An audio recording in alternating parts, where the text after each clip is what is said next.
ঈশ্বর তাহাদিকে খাদ্য দেন। তোমাদের ঈশ্বর, ঈশ্বর আমাদের সকলের। হালেলুয়া। বাইবেলে লেখা আছে তিনি যখন পাখিদের জন্য ভাবেন, তিনি যখন অন্য প্রাণীর জন্য ভাবেন, তাহলে আমরা যে শ্রেষ্ঠ মানুষ তিনি আমাদের জন্য কি ভাবেন না? Hallelujah, hallelujah.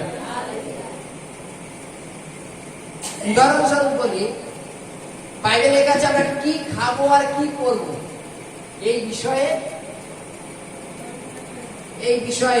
যদি আমরা দেখি, মনে করো কোন একটা ব্যক্তি, সে মনে করো একটু দূরের থেকে আসে প্রার্থনায়, মনে করো উদাহরণ চাঁদপাড়ার থেকে আসে, কোন একটা ব্যক্তি, লেডিস না, কোন একটা ব্যক্তি কোন ক্রমে হয়তো প্রার্থনায় একদিন দুই দিন আসছে, আসার পরে হয়তো ঈশ্বরতে কিছু ভালো কিছু পেয়েছে, এবং পাওয়ার পরে সে মনে করো নিজের গ্রামের আরো 2-5 জনকে নিয়ে আসা চালু করেছে, এবং নিয়ে আসা চালু করা, এবং রোজ প্রার্থনা হয়, প্রার্থনার পরে মনে করো সে নিজে ক্যালকুলেশন করে, মনে করে আমি 10 জন লোক নিয়ে আসি, আর 10 জন লোকের অটো ভাড়া কত হচ্ছে,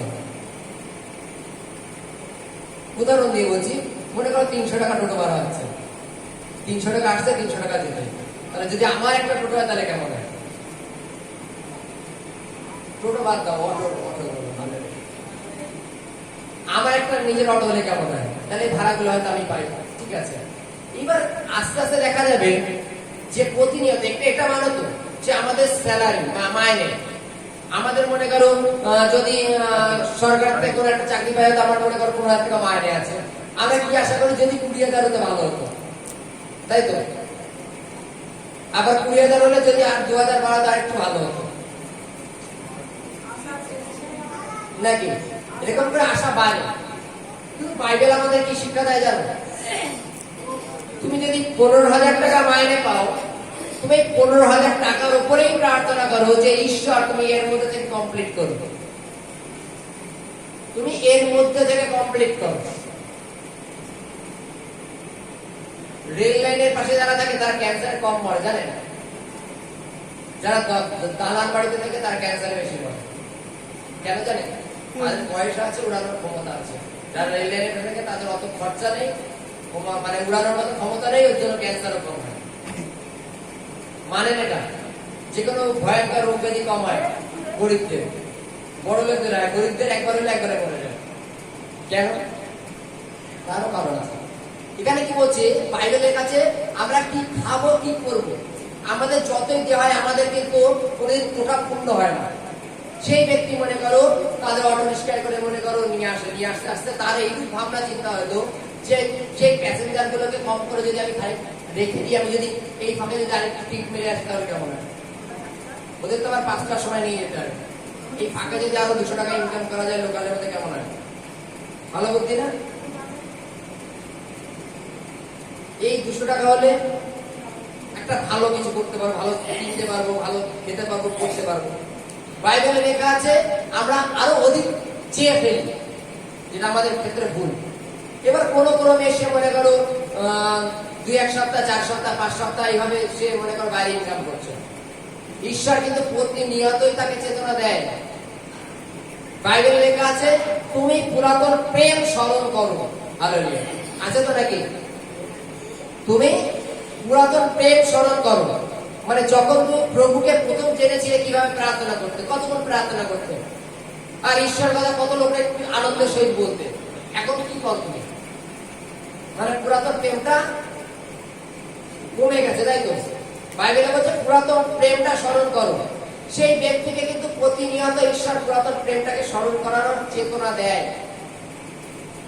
কোন ক্রমে হয়তো সে 1 মাস 2 মাস চেতনায় সে ভ্রুক্ষেপ করলো না, হয়তো তারপরে একদিন মানছি সে অটো রিক্সা চালায়, মনে করো 2 মাস মতো প্রার্থনা ঠিক মতো বসেনি, সে 2,000 টাকা জমিয়ে ফেলেছে, 5,000 টাকা জমিয়ে ফেলেছে, মানছি। কিন্তু 2 মাস পরে যখন শোনা গেল তার গাড়ি অ্যাক্সিডেন্ট হয়েছে এবং গাড়িটার অবস্থা খুব খারাপ, এবার সেই গাড়িটা রোডে তুলতে গেলে তার 1 লাখ টাকা লেগে যাবে। সে ইনকাম করেছে কত? 20,000 টাকা, রোডে তুলতে গেলে এখন লাগবে 1 লাখ টাকা। তাহলে কত টাকা লাভ হলো? 80,000 নাকি? 80,000 লাভ হলো, তাই তো? বাইবেলে লেখা আছে আমরা চিন্তা করি আমাদের শরীরের বিষয়ে আর খাওয়ার বিষয়ে। আমরা আমাদের শরীরের বিষয়, খাওয়ার বিষয়। ঈশ্বর আমাদের যতটুকু দিয়েছেন তা কি বেটার দেননি? আমাদের মনে করো শীতকালের উদাহরণ দিয়ে বলছি, মনে করো তোমার একটা ভালো ব্ল্যাঙ্কেট আছে, আবার নতুন শীত পড়লে আবার নতুন আরেকটা ব্ল্যাঙ্কেট কিনতে হবে, নতুন কিনতে হবে। এগুলো কি অভিলাষের আত্মা? মানো ঈশ্বর পাখিদের শরীরে যে ব্ল্যাঙ্কেট দিয়ে রেখে দিয়েছে ওটা ওয়েদার প্রুফ, আবার ওয়াটার প্রুফ। শীতকালে গরম হয় আর গরমকালে ঠান্ডা হয়, তাই তো নাকি? Weather proof. তাদের দেখেছেন কম্বল ব্ল্যাঙ্কেট গায়ে দিতে, এত শীত গ্রীষ্ম বর্ষা যায়, তাদের জন্য ঈশ্বর এত ভেবে রেখে দিয়েছেন। আর আমরা কি মনে করি গত বছর একটা ব্ল্যাঙ্কেট আছে, এই বছর ভালো ব্ল্যাঙ্কেট কিনতে হবে, তার জন্য আমাদের এখন থেকে সঞ্চয় করতে হবে। এটা হচ্ছে অভিলাষের আত্মা। এটা একটু পুরনো হয়ে গেছে, এটা একটু সেলাই খুলে গেছে, এটা ব্যবহার করাই যাবে না। আর এক সপ্তাহ ধরে তো ডাল ভাত খাচ্ছি, দু একদিন মাংস, এই সপ্তাহে মাংস না হলে আমরা সপ্তাহে 2 দিন মাংস হতেই হবে। এটা হচ্ছে অভিলাষের আত্মা। আর এই মাংস খেতে গেলে তার থেকে আগের থেকে আয়োজন করতে হবে। যেমন কালকে মনে করেন ভোর, অনেকে ছুটি থাকবে, তার জন্য তো বড় মেনু তো আছে। অন্য দোকান বন্ধ হলেও মুরগির দোকান, মাংসের দোকান বন্ধ হবে, খাসি বা মুরগির দোকান, কালকে ছুটির দিন রান্না বান্না হবে। বাইবেলে বলছে আমরা কি খাবো, কি করবো, এই বিষয়ে ভাবিত হই। ঈশ্বর উদাহরণ দিয়ে বলছে পাখিদের দিকে তাকিয়ে দেখো, তারা গোলাকার সঞ্চয় করে না, কাটে না, চাষ করে না, তবুও তারা প্রত্যেক দিনের খাদ্য প্রত্যেক দিন ঈশ্বর সাথে জোগাড় করে দেন। তার থেকে কি তোমরা শ্রেষ্ঠ নও? তার থেকে আমরা শ্রেষ্ঠ নাকি? তাও আমরা কেন অধিক ভাবি? যেখানে স্বয়ং যীশু খ্রিস্ট নিজে বলছে যে তোমরা কেন অধিক ভাবো। আমাদেরকে ভাবনা উচিত আমরা যতটুকু পাই আমাদের ততটুকু সন্তুষ্ট থাকতে হবে। তার উপরে প্রার্থনা করো যে ঈশ্বর, এই মনে করো 15,000 টাকা পেয়েছি মাইনে, এই 15,000 টাকার মধ্যে থেকে তুমি সংসারটা চালিয়ে দিও। এইভাবে যদি প্রার্থনা করো, তোমার পরিবারে কেউ রোগগ্রস্তই হবে না। কেননা রোগের পেছনে তোমার হয়তো 10-20,000 টাকা বেরিয়ে যাবে। এটাই হচ্ছে আশীর্বাদ। Hallelujah, hallelujah, hallelujah.